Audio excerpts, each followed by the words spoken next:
absolutely insanity. We lost Scott Hall this week, and I think that most of us as wrestling fans can kind of take a step back and be like, "Hey, man, I've got some wrestling memories of Scott Hall," and that's super super cool. Because he was an awesome character. So for me, obviously I went through and I decided I was going to do this. I wanted to talk about Sami Zayn this week. But with everything happening with Scott and his passing, I thought that this was only right. So yeah, let's go ahead and get into it, man. Kicking off at number 10. Ayo. The Survey. Man, this was phenomenal. Great promo segment. Every single time Scott Hall would come out and do this little survey segment was fantastic. I remember back in high school, man, my buddy, we had an 11th grade history class over on the far end of the school, and his locker was right outside of this classroom. We had these like little championship belts that we made out of just regular belts and cardboard and paper, and we did the outsider's entrance into this history class every single day, and then cut the survey promo on the class every single day. Man, it was a lot of fun. And I was able to have those moments because of Scott Hall and the Outsiders. Moving on, number 9, the 1-2-3 Kid, the birth of the 1-2-3 Kid. I was watching this live like in 93, 94, early Monday Night Raw. This was phenomenal. This was so awesome. It was almost like, man, I can't believe that happened. You're just a young buck and you look at this and it's just like, man, that was cool. Oh, that was so cool. I can't believe. Oh, did you see that? And, talking about it at school and stuff the next day. And this moment right here, like, really laid the groundwork for Sean Waltman's career, to go on and be the 1-2-3 Kid and ultimately, end up in the NWO as 6 and then come back with DX as X-Pac and, have a solid professional wrestling career. And, I don't know that any of that would have happened had it not been for this moment, in New York City. So that's pretty cool. Number 8, the curtain call. We all know about the curtain call. We all know what the curtain call was about. Obviously Kevin Nash and Scott Hall were on their way to WCW to start the genesis of pro wrestling with the NWO. We just didn't know it here. So to have HBK and Triple H and Scott Hall and Kevin Nash out there, in Madison Square Garden inside a cage at a house show, kind of having a last minute together.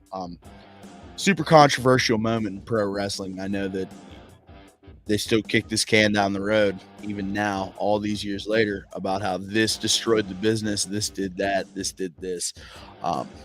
But, regardless, it's still a crazy moment in Scott Hall's history. Moving on to number 7, the Razor Ramon pre-debut vignettes. These were awesome. Down there in Miami, you got the Scarface car, and you really get a look at what Scott Hall's all about, who Scott Hall is, who this Razor Ramon character is going to be, and walking around the community with the kids and sitting in the restaurant, with the balloons and shit everywhere. This really set the tone, man, and these were a lot of fun. Moving on, number 6, Kevin Nash debuts in WCW. Now, obviously, this is a Kevin Nash moment, right? But it wouldn't have been as impactful had it not been for Scott Hall and him continually being on TV, in the weeks prior, showing up, getting in Bischoff's face, talking about the other guy. And then, you get the setup and Bischoff's interviewing him and he's just like, hey, right behind you, bud. right behind you. I told you I had a buddy with me. So, this was great too. Number 5, the formation of the NWO, the New World Order. Who's the third guy? Who's the third guy? And I was watching this pay-per-view, Bash at the Beach. Was this 96, 97? I don't remember. And Hogan come out, and Bobby the Brain Heenan's like, "Oh, he's the third guy. Is he the third guy?" And you're like, "No, that's Hulk Hogan. He's coming down here to clean house." Then he hits the leg drop on Macho Man, and then they cut the promo, the New World Organization of Wrestling, brother. But it's good, man. This was awesome, and really, really changed pro wrestling as we knew it. Number 4, Scott Hall gets help from DDP and to get his life together. Obviously we all know the story. It unfolded, in the resurrection of Jake Roberts documentary that DDP did around his DDP yoga program, and Scott Hall kind of got added to it, you know what I'm saying? Just kind of on a whim, which was kind of crazy, and I guess that, Scott told the story that, he was laid up in the hospital and one of his nurses was a wrestling fan and was like, "Hey, look at Jake, look at what, Diamond Dallas Page has done for Jake." And he shows up at the airport to meet Scott Hall, and he's in a wheelchair and he's blown out and he can't walk and he's having a hard time getting around. His hips are shot, and DDP helps him get his shit together, man. He's been in and out of rehab. Obviously we saw the incident on the old internet, him showing up drunk at an event, and just not a good look for Scott Hall. So to have the ability to be able to get his life turned around, man, I think that's absolutely just awesome. I think that sometimes, we forget about how inspirational this Scott Hall story actually was, for him to get to the point that he was as celebrated as he is, because had he continued to just be another alcohol addicted former pro wrestler, it might have not have ended the way that it did. And so we as fans and as human beings are excited that Scott Hall was able to get himself together and get himself right. Moving on to the top 3 moments of Scott Hall's career, in my opinion. Number 3, going into the WWE Hall of Fame. Now, had it not been for our last moment with DDP and getting his life together, this would have never been a thing. So the fact that him getting his life turned around led to him being inducted into the WWE Hall of Fame, I think, is one of the most important things ever. Most people will put this number 1 on their list, and I don't think that this is the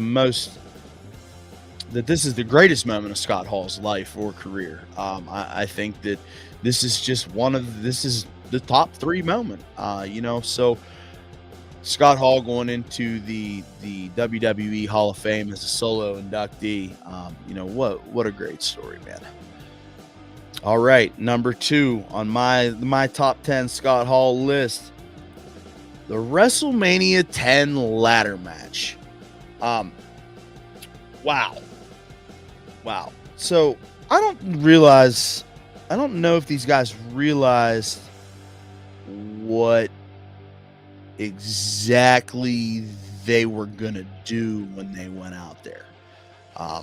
Obviously the ladder match was rumored to have been a thing that Stampede Wrestling in Calgary, Bret Hart more specifically, had brought to the table. And I guess Bret and Shawn worked a ladder match, at a house show, which by all accounts was fairly good. And but when Shawn kind of left and took his ball and went home for the first time with the Intercontinental Championship, and then they did the whole tournament, and Razor won the the Intercontinental Champion, and then they finally got Shawn Michaels to agree to come back, and started doing the "You're the fake champ" thing. All roads kind of led here. What a great build to this match, and what an just over the top execution of this match that would eventually set the standard for what a ladder match looks like in WWE. Like this. Oh, that was really, really good, man. But have you seen WrestleMania 10, Scott Hall and Shawn Michaels? That's always going to be the conversation. So the fact that this was the first ever at WrestleMania 10 in the Garden, 2 Intercontinental Championships, this is it, man. This was the one, and I still enjoy watching this match today. As a matter of fact, I might go watch it right now. And finally, the number one career-defining moment for Scott Hall. Ayo, you know who I am, but you don't know why I'm here. The day that he showed up on WCW television, he come wandering through the crowd, climbed over the barricade, grabbed a microphone, hopped in the ring, and started talking. Changed the wrestling world forever. We just didn't know it at the time. But we sure as shit know now. And I think that as a fan, to not see that as an opportunity to really just enjoy pro wrestling, to hit the rewind button and look at that, you're selling yourself short. You really and truly are. I was a big Scott Hall fan. Razor Ramon, however you want to slice it. I'm sad that he's gone, but I'm very thankful for all of the memories that have been left behind for me to enjoy as a wrestling fan. So that was pretty cool. So thanks very much, Scott Hall. May you rest in peace. And like you said, hard times don't. What the hell did he say? I don't even remember. Guess I probably should have fucking wrote it down. Hey, until next week, man. Thanks for coming and chilling. And while you're here, hit the like button. Let me know if I missed anything. Maybe there's some Scott Hall moments that you thought were more influential than others. And if you disagree with my list, go ahead and leave yours down there in the comment section. Till next time, this is Walt, One Fall WrestleCast.